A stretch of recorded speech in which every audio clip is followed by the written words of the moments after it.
The unfortunate part about Sin City 2 is that it has to follow Sin City 1, which was kind of a landmark for its time. I mean, yes, it was all obviously shot on a green screen, but it very clearly, like, it had a really big impact. I still like it better than a lot of the comic book movies that are out now. Even though the ones that come out now are good, I admire the first Sin City more. It's one of my favorite movies, like, in general. So now the sequel comes out years after we've been asking for it and asking for it and asking for it, and it's finally come out, and all we get is kind of a meh movie. Like, there's nothing ostensibly bad about it. It still is very much a Sin City movie, but my friend Kyle said it best when he said that this felt like a direct-to-DVD sequel. In terms of, like, the effort and just how it feels in general, the execution. The budget was still there because it still looks like a Sin City movie. But even then, when you compare it to the first one was less obvious that it was on a green screen. You couldn't see the lines of the studio, like where the green screen stopped and ended. In this one you can. You can very clearly tell that they were just cut and pasted onto things. Nothing is taken into proportion a lot of the time, so it's very off-putting. The other thing is that you can't talk about a Sin City sequel without talking about the actors that were in the first one that have since passed on. That's how long we've waited for this movie, is that Brittany Murphy, Michael Clark Duncan, these guys have tragically passed away between then and now. And when their characters show up, if they show up at all, I don't think Brittany Murphy's character shows up, but when any kind of character that's been recast, whether it's because the actor is passed away or because they just couldn't get them for whatever reason, whenever that character shows up, you can't help but feel like I could be watching a better version of this movie. The performances, it's very obvious now that the performances are a big part of what drives Sin City. Because whenever it shows, like, Mickey Rourke and he's playing Marv, it feels like a Sin City movie. But then you've got someone else playing Michael Clark Duncan's part, or you've got the girl from the Dragon Ball movie playing Miho. You know, you can't help but look at them pulling off these scenes. You can't help but think, like, I could be watching a better version. Like, I feel like this was better than what I'm getting. Especially with the girl that plays Miho. Like, she looks fine, but I mean, there's more to the Miho character than just being Asian and being quiet. There's more to it than that. Watching Jeanne Chung doing these fight scenes, like, it's very clear she's on a wire. Like, Devon Aoki was on a wire in the first movie a lot of the time, but it wasn't that obvious. She also clearly knew what she was doing when handling a sword. Jeanne Chung in this movie, the sequel, when she is on a wire and, you know, she comes down and she lands, there's so many parts where you see her, like, wobbling and losing her balance, like she's not sure, and it's like you couldn't have just reshot that. You couldn't have taken a few minutes to show her, like, to hire somebody to show her how to stick her landing. Her pulling off the sword action scenes, she handles it with the same finesse that Milla Jovovich handles guns. It doesn't look right. And then you've got Josh Brolin playing Clive Owen's character, and he plays the part just fine. It's just that in this instance, the character has nothing really that interesting to do. He's kind of a big dumb idiot in this, so it's kind of hard to get behind him doing anything for a little bit because his motivation is just revenge, I guess. It goes from revenge to murder to he's kind of all over the place. He really feels like when the movie is about him and his story, it feels like the movie is making itself up as it goes along. Nothing feels particularly scripted or plotted out. It just kind of feels like the movie is making do. Joseph Gordon-Levitt's scenes were the most interesting parts of the movie, but if you added up his scenes total, he probably has about 9 minutes of screen time.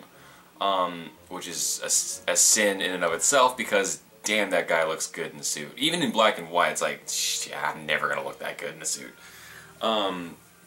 He has one segment kind of early on, and then they forget about him until the end of the movie, and then they wrap him up. And it's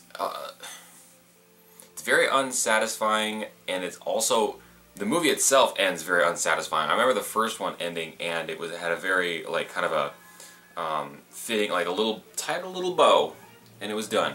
This one ends on such a sudden, disappointing note that's just kind of like, oh, like you blink like, oh, it's over. Oh, well, I guess I'll just leave then. It requires you to see the first movie, but at the same time, it completely ignores events of the first movie also. Like, the events of the first movie are having an effect on Jessica Alba's character, but then there are characters that died in the first movie that are in this one still. So, I think you have to see the first one for this to make sense. The thing is that I've seen the first one. It's kind of a catch-22, because on the one hand, it feels like you have to watch the first one for the second one to make sense. But if you watch the first one, then that just means that you have a high standard, and now the second one's going to pale by comparison. So either way, the second one just doesn't work as a standalone movie or as a sequel. I'm sure I'm told that it's adapted very well, like page by page, but maybe what that means is that a different Sin City book should have been adapted. Especially when, again, you either can't get half the cast and the other cast members are dead.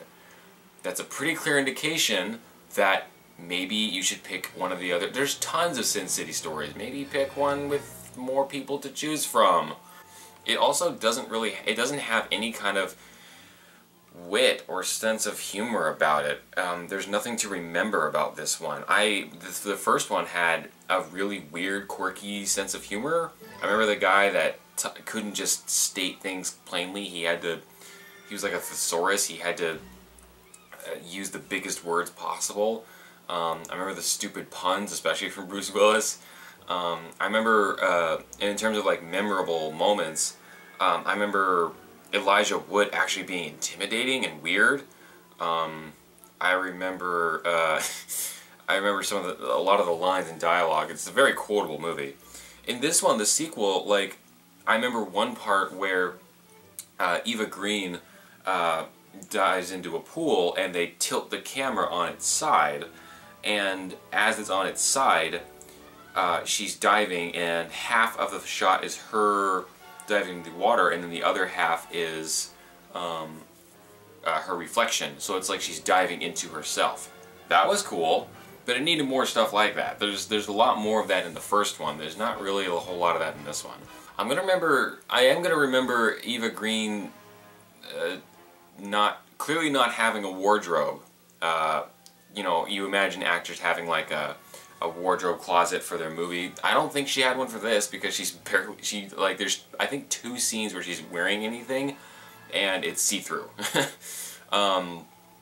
Her boobs changed size multiple times. Like, I'm not trying to be a weirdo, because you can't help it. She's naked in 9 out of 10 of her scenes, but her chest size very clearly like goes up and down depending on, you know, what the point of the scene is. I remember that Eva Green actually is in both of the Frank Miller sequels. She's the villain in the 300 sequel, and she's a villain in this. And especially if you're not a Jessica Alba fan, because I guess they wrote up like an original story for her, to kind of like a Halle Berry thing from X-Men, like to give her something to do. I don't know if she demanded it or not, but she doesn't pull it off that well.